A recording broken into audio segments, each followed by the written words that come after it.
दोस्तों बहुत बहुत स्वागत है आपका आपके अपने YouTube चैनल MCS इंस्टीट्यूट में।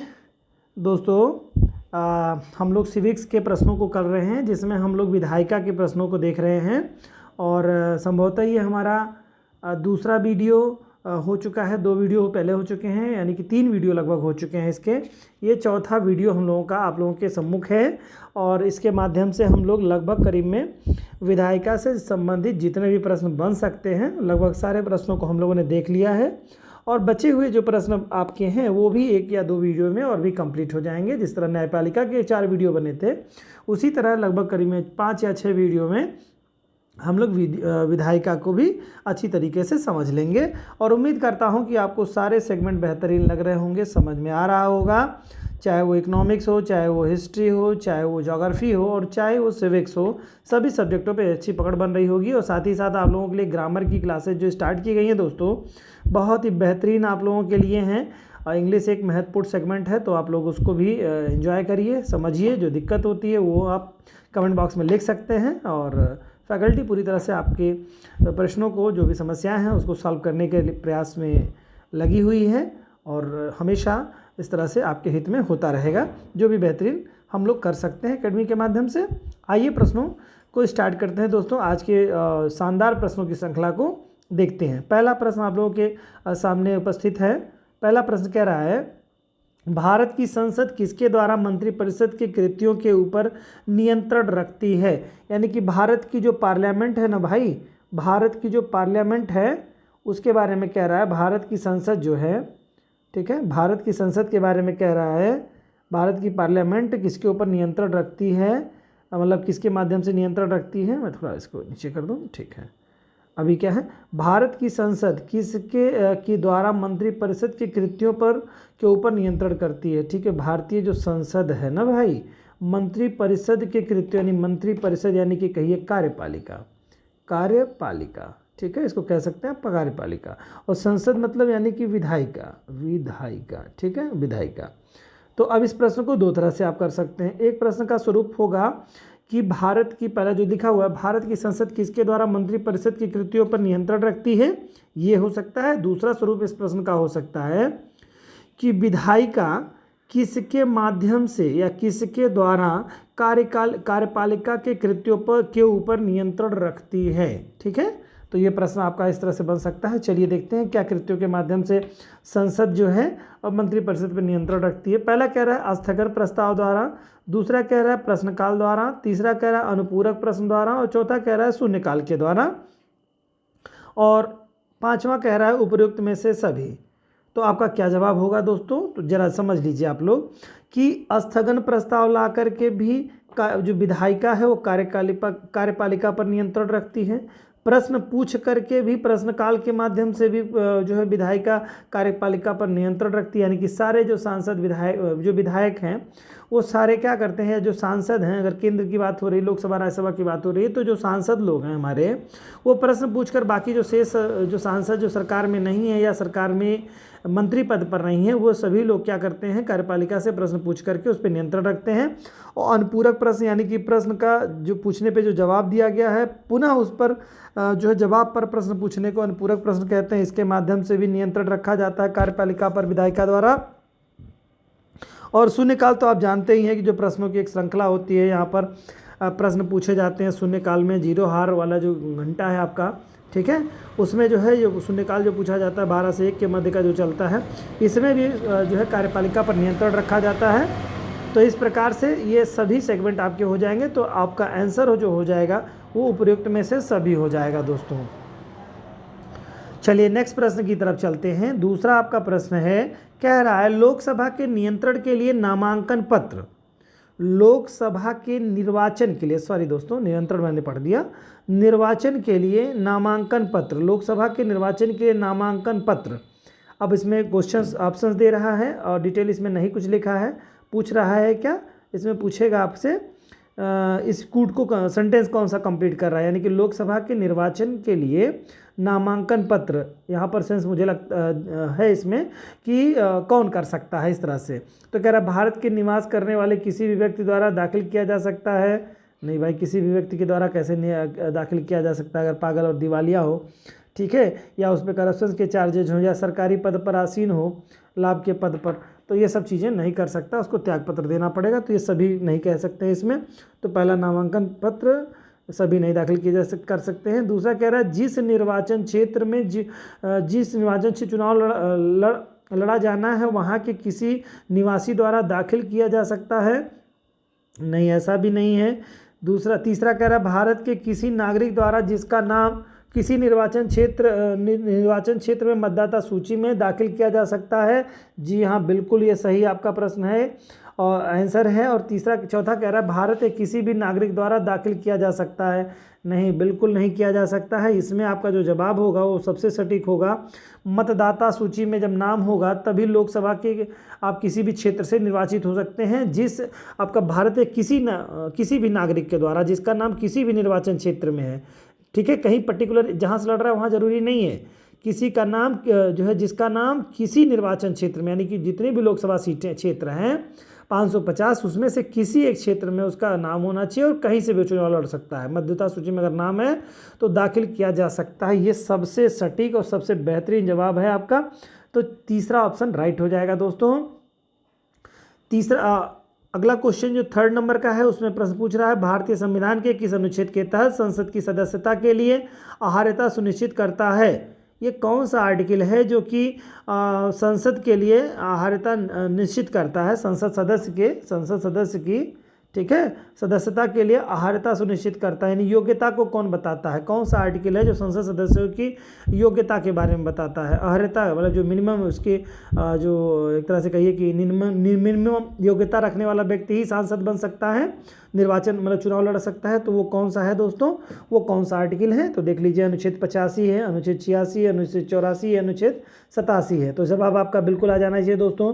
कौन सा आपका है इस प्रश्न में आपका देखेंगे तो आपका 3rd इज राइट आंसर होगा। अनुच्छेद 84 जो है ये क्या व्यवस्था देता है, ये सांसदों के जो है आहार्यता सुनिश्चित करता है, ये जो आर्टिकल है, ठीक है, संसद के सदस्यों की आहार्यता सुनिश्चित करता है अनुच्छेद 84।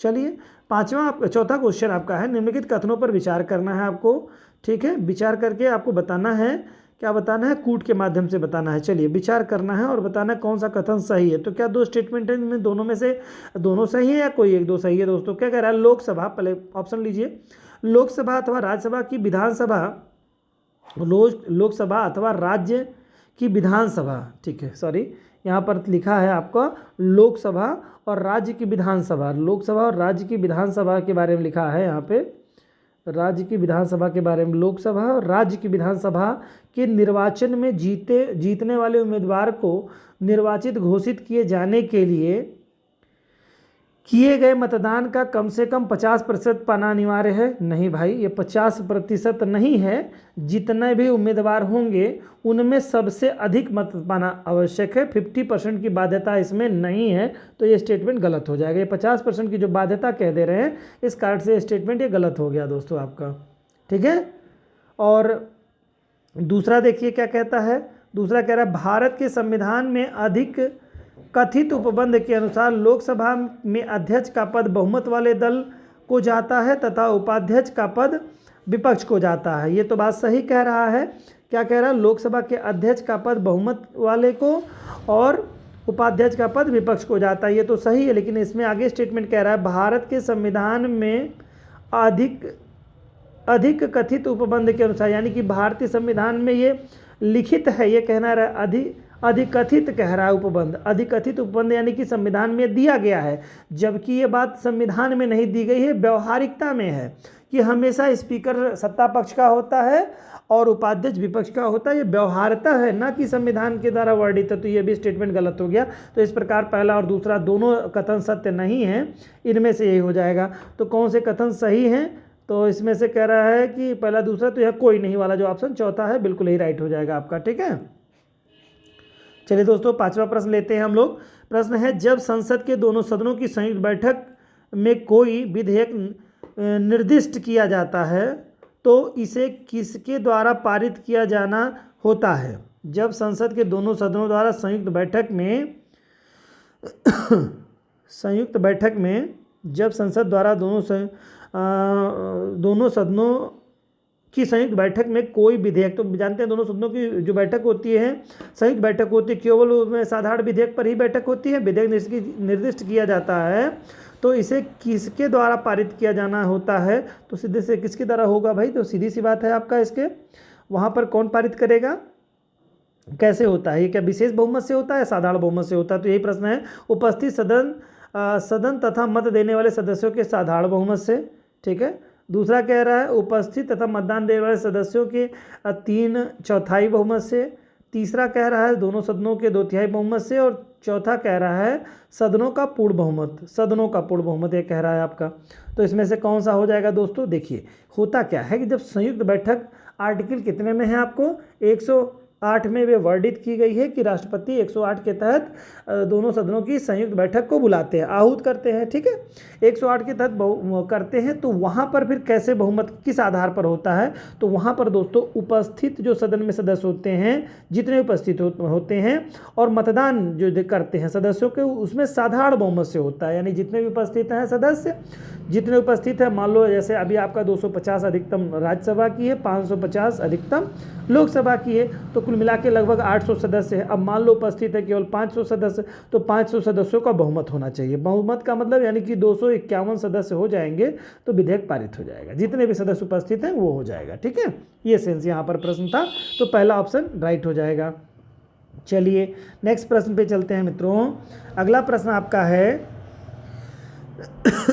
भारतीय संविधान के किस अनुच्छेद के तहत दोनों सदनों की संयुक्त बैठक का प्रावधान है। तो बिल्कुल देखिए, अभी पिछले प्रश्न में ही मैंने चर्चा कर ली थी कि दोनों सदनों की संयुक्त बैठक का प्रावधान किस आर्टिकल में है। चलिए जिनको याद है वो जवाब लिख सकते हैं कमेंट बॉक्स में, जो नहीं जानते हैं, ध्यान नहीं दिए, वो फिर से ध्यान दें।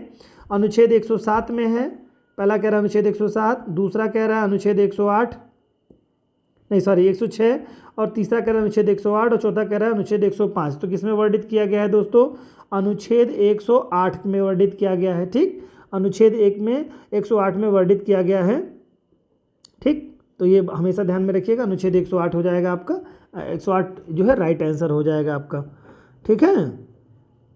चलिए अगले प्रश्न की तरफ चलते हैं मित्रों।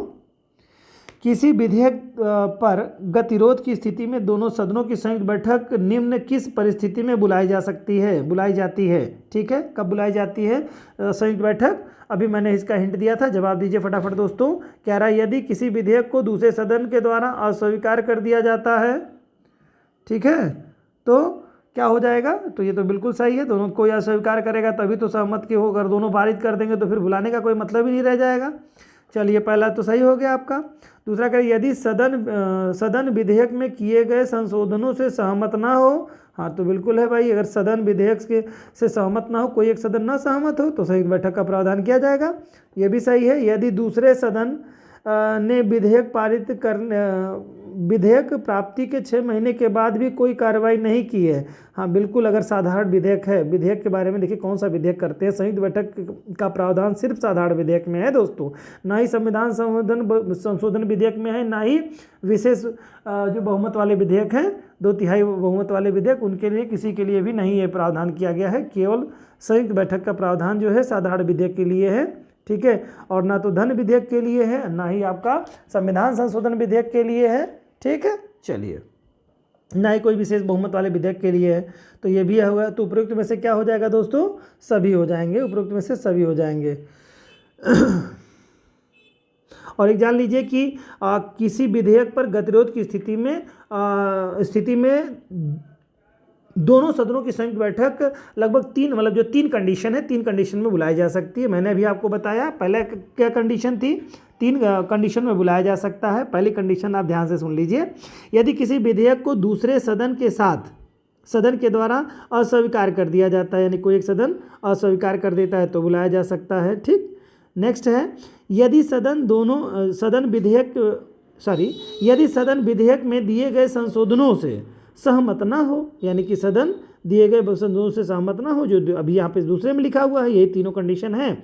और तीसरा है, यदि दूसरे सदन ने विधेयक प्राप्ति के 6 महीने के भीतर कार्रवाई नहीं की है, तो संयुक्त बैठक का प्रावधान है, लेकिन वो सभी किसके लिए, साधारण विधेयक के लिए, बार बार मैं कह रहा हूँ, साधारण विधेयक के लिए, ओके। चलिए नेक्स्ट प्रश्न पे चलते हैं। अगला है संयुक्त बैठक का कोरम दोनों सदनों की कुल संख्या का होता है, कितना होता है दोनों? तो बहुत ही अच्छा प्रश्न है आपका। कितने सदस्य कम से कम होने चाहिए? तो कह रहा है 6वां भाग, 1/3 भाग, 10वां भाग और 2/3 भाग कह रहा है। तो ठीक है, संयुक्त बैठक के लिए जो गण पूर्ति है यानी कोरम है दोस्तों, संयुक्त बैठक के लिए जो साधारण विधेयक के लिए बुलाई जाती है, वहाँ पर कुल सदस्यों का दोनों सदनों की जो कुल संख्या का 1/10वां भाग होना चाहिए, कम से कम 1/10वां भाग होना चाहिए संयुक्त बैठक के लिए कार्रवाई के लिए। तो यहाँ पर क्या ऑप्शन है? 10वां भाग का प्रावधान किया गया है, ये आपका करेक्ट आंसर हो जाएगा।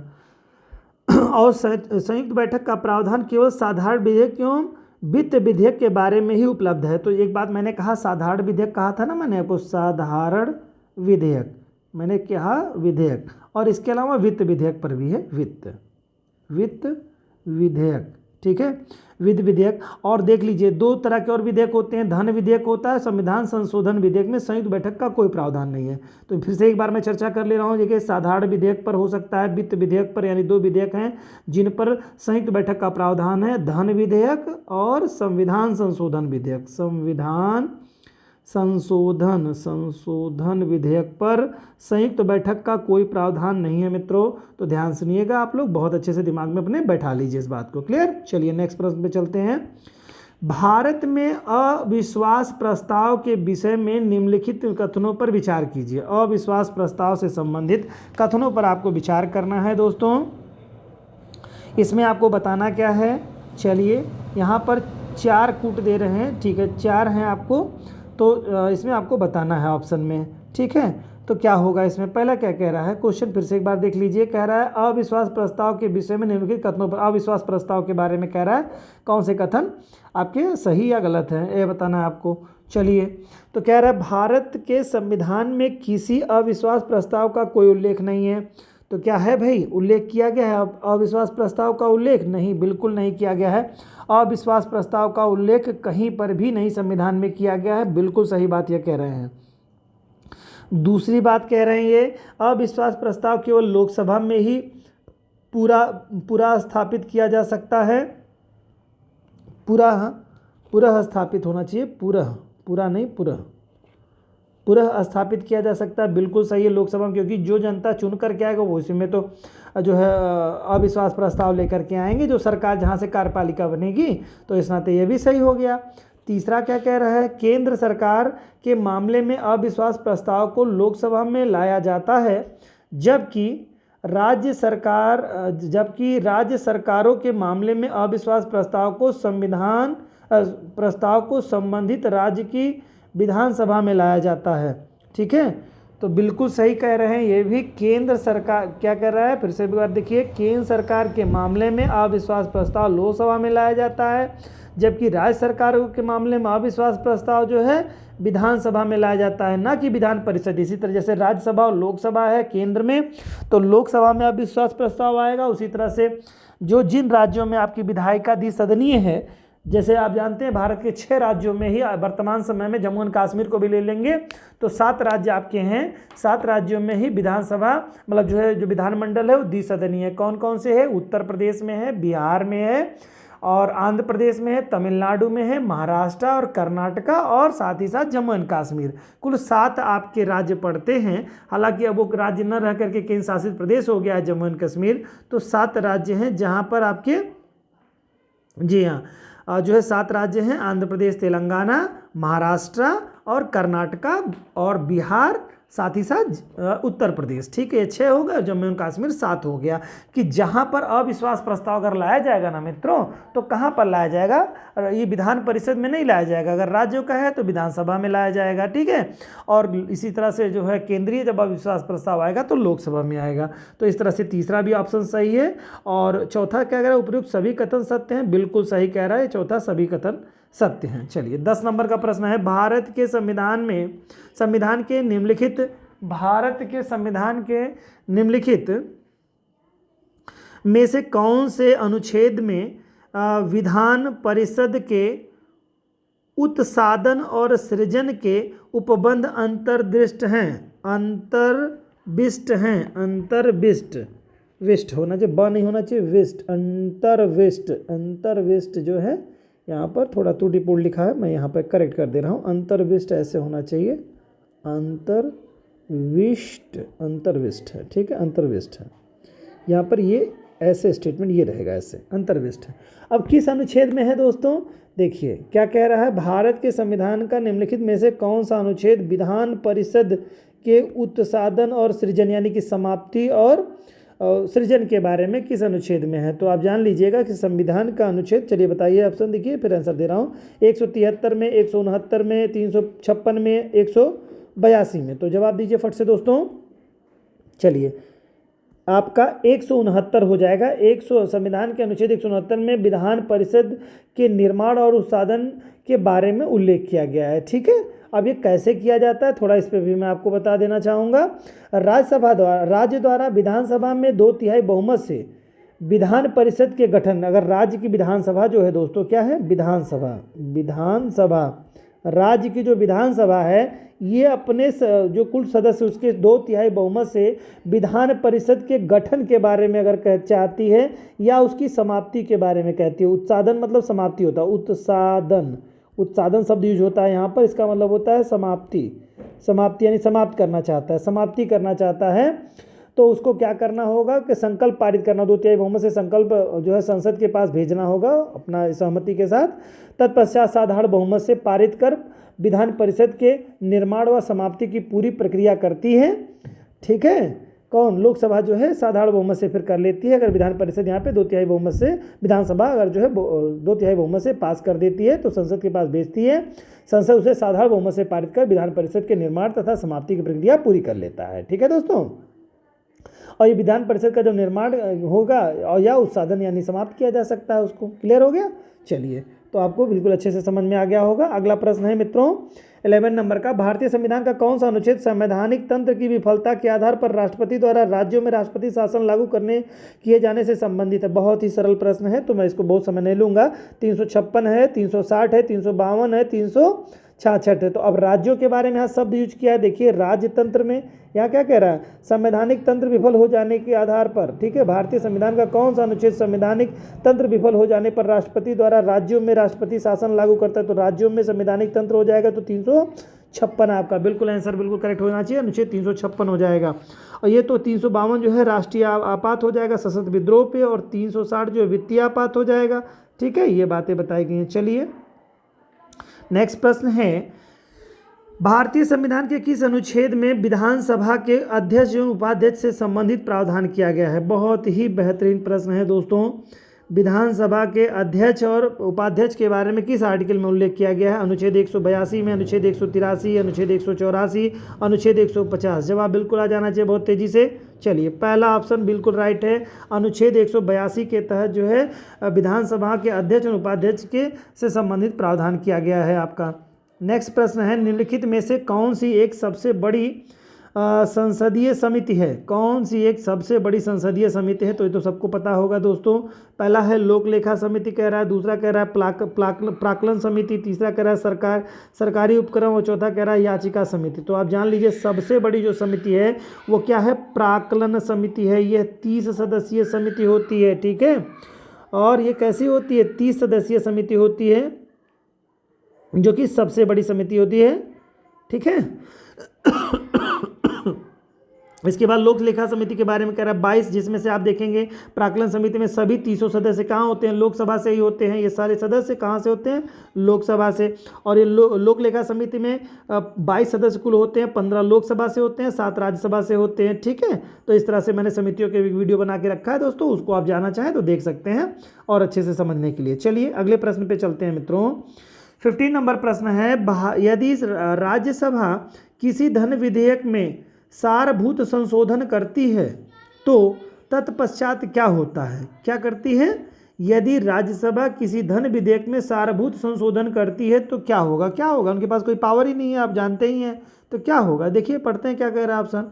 लोकसभा राज्यसभा की अनुशंसा को स्वीकार करे या अस्वीकार करे विधेयक पर आगे कार्रवाई कर सकती है। बिल्कुल सही है दोस्तों, ये तो कर ही सकती है। फिर क्या कह रहा है, लोकसभा विधेयक पर आगे कोई विचार नहीं कर सकती। बिल्कुल गलत कह रहा है, ये तो बिल्कुल विचार कर सकती है, क्योंकि उसको लोकसभा 14 दिन से ज़्यादा अपने पास रख ही नहीं सकता है। धन विधेयक के मामले में राज्यसभा को कोई पावर ही नहीं प्राप्त है भाई।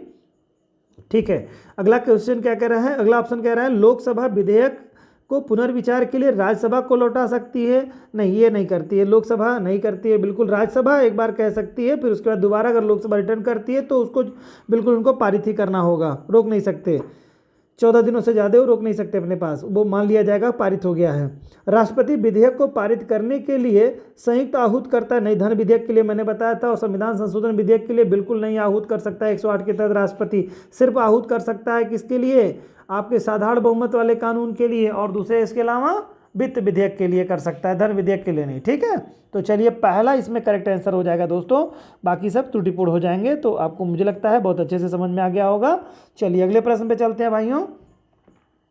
अगला क्वेश्चन है दोस्तों, संसद अंतर्राष्ट्रीय संधियों को भारत के किसी भाग अथवा संपूर्ण भारत में लागू करने के लिए कोई भी कानून बना सकती है।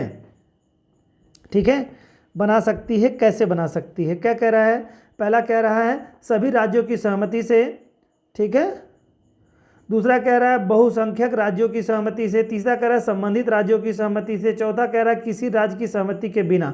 अब देखो क्वेश्चन क्या कह रहा है दोस्तों, कह रहा है संसद अंतर्राष्ट्रीय संधियों को, तो अंतर्राष्ट्रीय मामले किसके होते हैं भाइयों, ये किसके हैं, केंद्र के विषय हैं, केंद्र सूची के विषय हैं। तो निर्णय कौन लेगा, केंद्र लेगा ना, केंद्र सूची के विषय अंतर्राष्ट्रीय मामलों में कौन लेगा, केंद्र लेगा निर्णय। तो सारे विषय जब केंद्र के हैं तो राज्यों से क्यों पूछेगा भाई, राज्यों से क्यों पूछेगा, राज्य की सहमति लेगा, बिल्कुल नहीं लेगा। बहुसंख्यक राज्यों की सहमति है भी बिल्कुल नहीं करेगा, राज्य से पूछेगा ही नहीं, जो मन में आएगा वो कर देगा, मतलब चूंकि जो उसका विषय वो पूरी तरह से करेगा। तो ऑप्शन क्या होगा, किसी राज्य की सहमति के बिना हो जाएगा। चलिए 17 नंबर प्रश्न है आपका, भारतीय संविधान के किस अनुच्छेद के तहत संसद अंतर्राष्ट्रीय संधियों को भारत के किसी भाग अथवा संपूर्ण भाग पर लागू कर सकती है। ठीक है, लागू करने के लिए कोई भी कानून बना सकती है। तो कानून बनाने के बारे में से पूछ रहा है दोस्तों, वहां पर क्या कहा था कि पूछने की बात, यहाँ पर किस आधार पर कानून बना सकती है, फिर से एक बार देख लीजिए, बहुत ही बेहतरीन प्रश्न था। भारतीय संविधान के किस अनुच्छेद के तहत संसद अंतर्राष्ट्रीय संधियों को भारत के किसी भाग अथवा संपूर्ण भाग में लागू करने के लिए कोई भी कानून बना सकती है। ठीक है, तो यानी कि वही बात कही ना कि किसी राज्य से पूछेगा ना अंतर्राष्ट्रीय कानून बनाना है, अब कौन सी शक्ति के माध्यम से, किस आर्टिकल में शक्ति दी गई जिसके तहत वो कानून बना सकते हैं किसी भी मामले में। तो आप ऑप्शन देख लीजिए, अनुच्छेद 253 कह रहा है मित्रों, फिर दूसरा कह रहा है अनुच्छेद 255, तीसरा कह रहा है 256, चौथा कह रहा है 257। तो क्या हो जाएगा 253, आर्टिकल 253 में बात उल्लेख किया गया है। क्या कहा गया है, संसद को प्रदान किया गया जो ये शक्ति है आपका, ठीक है, ये शक्ति है, विशेषाधिकार देता है, ठीक है, अंतर्राष्ट्रीय संधियों को कानून बनाने के लिए। ठीक, और इसमें यह भी बात कही गई है, संसद को किसी अन्य देश या देशों के साथ की गई संधियों, करारों को अभिशमय अथवा किसी अंतर्राष्ट्रीय सम्मेलन, संगम अथवा किसी निकाय में किए गए किसी भी विनिश्चय के कार्यान्वयन के लिए भारत के संपूर्ण राज्य क्षेत्र या उसके किसी भाग के लिए विधि बनाने की पूरी शक्ति आर्टिकल 253 प्रदान करता है। चलिए अगला प्रश्न है दोस्तों, 18 नंबर क्वेश्चन, भारत के संसद में संसदीय शासन प्रणाली में निम्नलिखित में से कौन सा सिद्धांत संस्थागत रूप में निहित नहीं है, संस्थागत रूप में निहित नहीं है, ये आपको बताना है। फिर से एक बार देख लीजिए प्रश्न क्या कह रहा है, जस्ट अ मिनट, भारत के संदर्भ में संसदीय शासन प्रणाली, ठीक है, में निम्नलिखित में से कौन सा सिद्धांत संस्थागत रूप में निहित नहीं है, मतलब यानी कि संसदीय प्रणाली में कौन सा सिद्धांत संस्थागत रूप में शामिल नहीं किया गया है दोस्तों। तो आपको बताना है यहाँ पर कि कौन सा सही होगा आपका। ठीक है, तो कौन सा सही होगा, ऑप्शन देखिए, इसमें कह रहा है पहला मंत्रिमंडल के सदस्य संसद के सदस्य होते हैं। हाँ भाई, मंत्रिमंडल के सदस्य कहीं विदेश से थोड़े ना आएंगे, सब क्या होते हैं, विधायिका के सदस्य ही कार्यपालिका के सदस्य बनते हैं ना, तो मंत्रिमंडल के सदस्य होते हैं, बिल्कुल सदस्य होते हैं। ठीक है, अगर नहीं होते हैं तो उनको ले लिया जाता है, अगले 6 माह के अंदर उनको निर्वाचित होकर के किसी न किसी सदन के सदस्य का जो है निर्वाचन करना होता है। ठीक है, मतलब जो वहाँ पर सदस्यता लेनी होती है, तो हो सकता है ये सदस्य हो सकते हैं। दूसरा कह रहा है जब जब तक मंत्रियों को संसद का विश्वास प्राप्त होता है तब तक ही वे अपने पद पर बने रहते हैं। बिल्कुल भाई, लोकसभा में जब तक आपका बहुमत रहेगा तब तक आप मंत्री बन पाएंगे, उसके बाद में आपका तो चला जाएगा ना सरकार, तो मंत्री नहीं रह सकते आप, बिल्कुल नहीं रह सकते। अगला कह रहा है राज्यसभा का अध्यक्ष, राज्य का अध्यक्ष मंत्रिमंडल का अध्यक्ष होता है। राज्य का अध्यक्ष, ये क्या कह रहा है यार,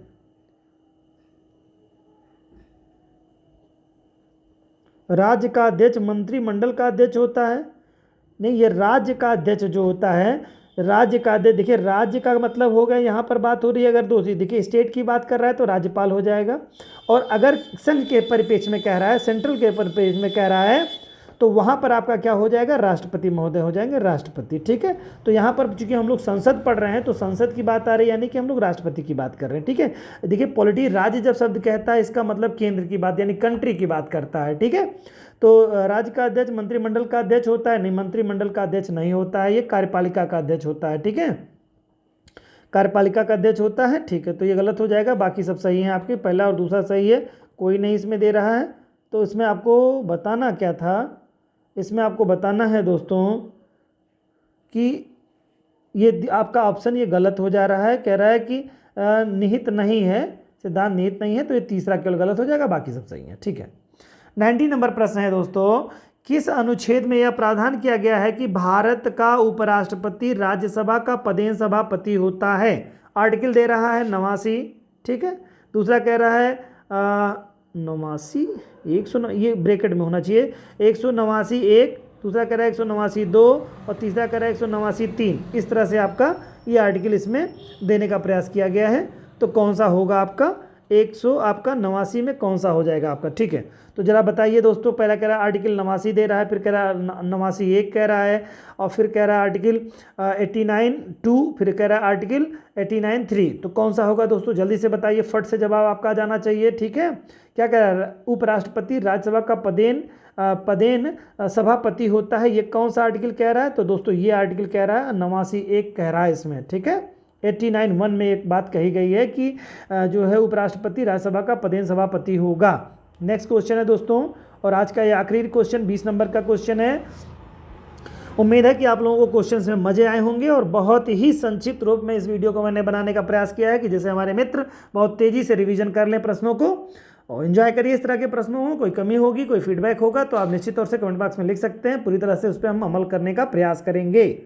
चलिए अगला प्रश्न है, निम्नलिखित विशेषाधिकारों में से कौन से भारत के संविधान द्वारा राज्यसभा को प्रदान किए जाते हैं।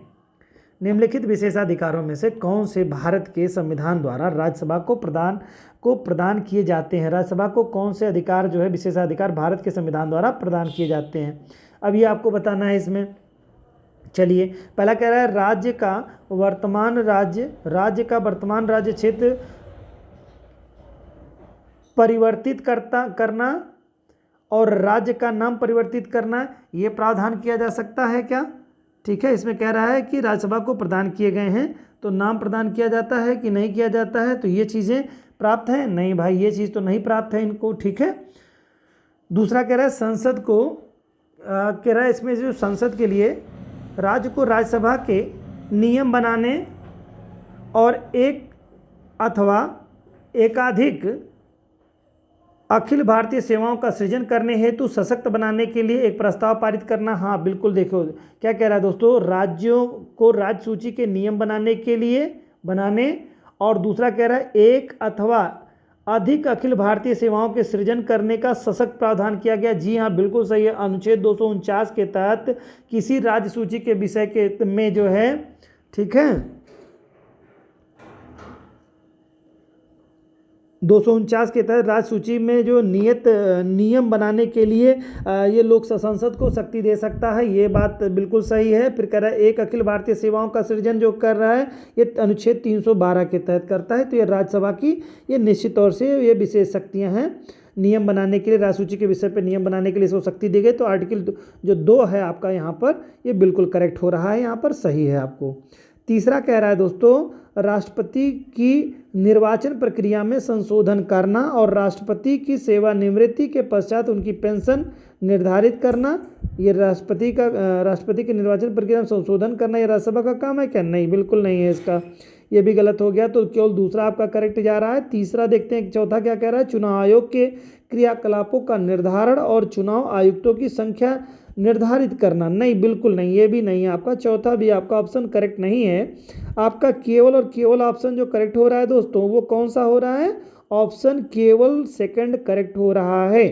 तो यहाँ पर आपका आंसर जो हो जाएगा सेकंड और राइट आंसर हो जाएगा। ठीक है, अनुच्छेद देख लीजिए, मैं यहीं पे फिर से उल्लेख कर दे रहा हूँ। अनुच्छेद मैंने कहा 249, तो 249 एक में बात कही गई। अगर पूछता है अनुच्छेद 249 क्या कहता है, ये कहता है कि राज्य सूची के किसी विषय पर केंद्र को यानी संसद यानी लोकसभा को कानून बनाने के लिए ये क्या कर सकती है कि अपने यहाँ जो है उपस्थित जो सदस्य हैं, राज्यसभा में उपस्थित सदस्य हैं, कम से कम उसके 2/3 सदस्यों का समर्थन के द्वारा अगर संकल्प पारित कर देता है तो राष्ट्रहित में आवश्यक या जो उस समय अति आवश्यक चीज़ हो, वो संसद राज्य सूची में शामिल किसी भी विषय पर कानून बनाने के लिए जो है एलिजिबल हो जाएगी। ठीक है, राज्य सूची के विषय पर कानून बना लेगी, बशर्ते 2/3 बहुमत के साथ जो है, कम से कम 2/3 बहुमत के साथ जो है संकल्प पारित कर दे। कौन, राज्यसभा उपस्थित और मत देने वाले सदस्यों के 2/3 बहुमत से। ठीक है, उपस्थित तथा जो आपके कुल सदस्य, और देखिए वो 2/3 सदस्य किसी भी कंडीशन में जो है 1/, मतलब जो है 50% से कम नहीं होने चाहिए। ठीक है, 2/3 सदस्य जो है 50% से कम नहीं होने चाहिए राज्यसभा के। तो 249 के तहत राज्यसभा किसी भी राज्य सूची के विषय पर कानून बनाने के लिए संसद को शक्ति दे सकती है। ये बात आपके बताई मैंने।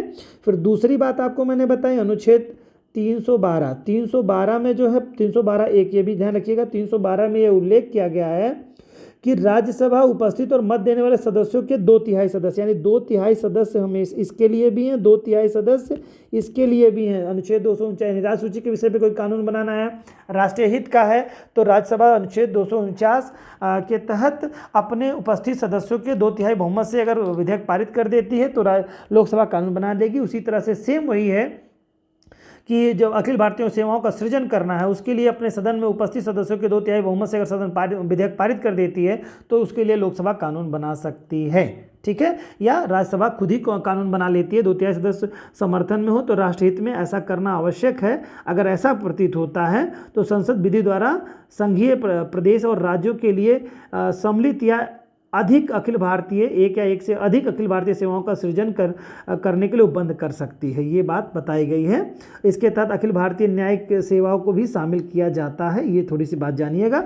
चलिए दोस्तों, तो इस तरह से दोस्तों आपका 20 प्रश्नों का श्रृंखला ये कंप्लीट हो गई। उम्मीद है कि आप लोगों को ये अच्छी तरीके से समझ में आ गया होगा और आपको एक और भी बढ़त महसूस हो रही होगी, जो कि आप लोगों को विधायिका में एक अच्छी पकड़ आपकी बन गई होगी। तो दोस्तों ऐसे ही अपना प्यार और साथ हमारे चैनल के साथ बनाए रखिए। हम लोग आपको नेक्स्ट वीडियो में और भी कोई डिटेल के साथ मिलेंगे, जिसमें विधायिका की और भी गुड़ बातों को समझेंगे, जानेंगे। मिलते हैं दोस्तों नेक्स्ट वीडियो में, तब तक के लिए जय हिंद।